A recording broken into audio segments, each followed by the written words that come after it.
Pagbasa mula sa unang sulat ni Apostol San Pedro.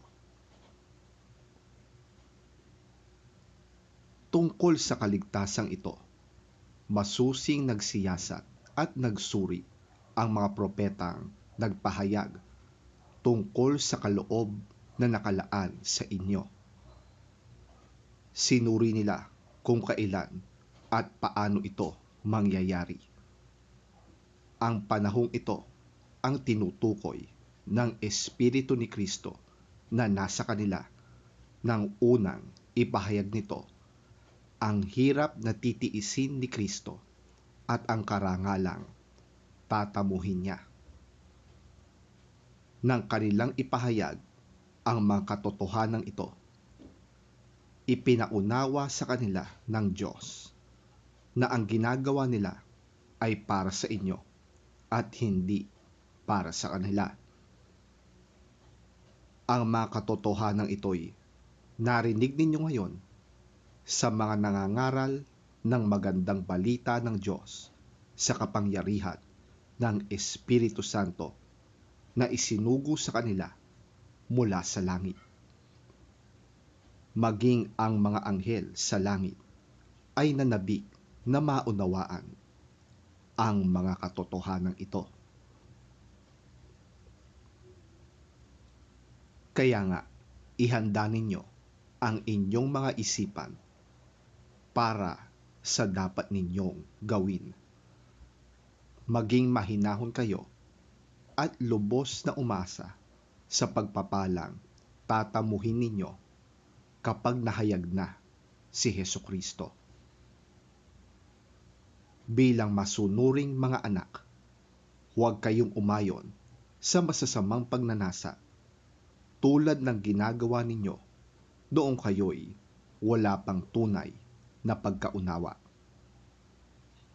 Dahil ang Diyos na pumili sa inyo ay banal, dapat din kayong magpakabanal sa lahat ng inyong ginagawa, sapagkat nasusulat, magpakabanal kayo sapagkat ako'y banal.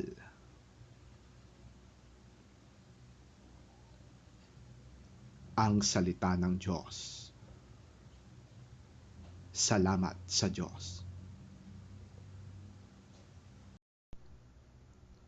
Ang mabuting balita ng Panginoon ayon kay San Marcos. Papuri sa iyo, Panginoon. At nagsalita si Pedro. Tingnan po ninyo, iniwan na namin ang lahat at kami sumunod sa inyo.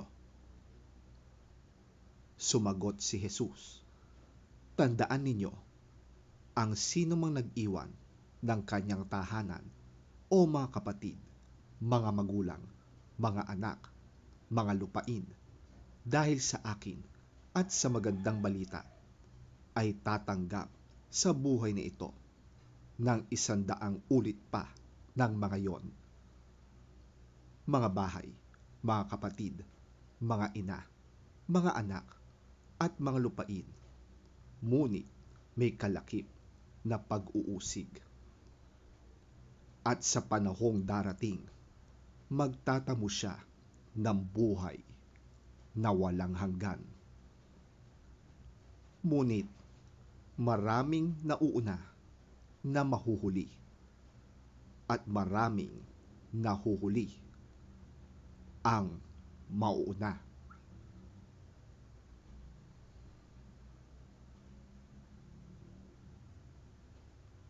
Ang mabuting balita ng ating Panginoon.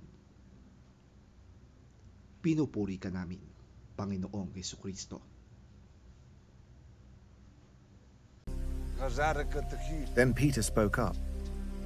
We have left everything to follow you.